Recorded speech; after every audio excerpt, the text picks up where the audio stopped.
ബാലകൃഷ്ണനല്ലേ?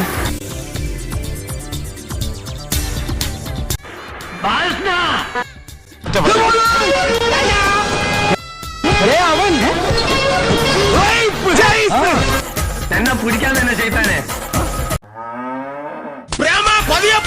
എനിക്ക് ദേശത്തെ വഴിയേറിയില്ല.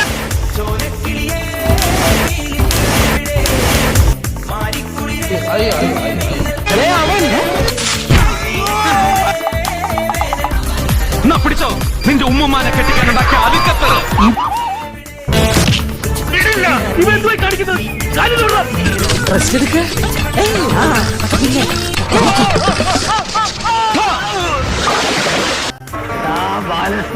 ഇത് കഴിഞ്ഞില്ലേ? ഇനിയിപ്പോ ഇതൊക്കെ നിങ്ങൾക്ക് ഇരിക്കട്ടെ. നമ്മളില്ലേ ഒറ്റയ്ക്ക് കൂട്ടണം എങ്ങനെ എന്റെ കുപ്പി പിടിച്ചെടുക്കാൻ പട്ടികളെ ഉള്ള കുപ്പിയും കൊണ്ട് കളഞ്ഞു.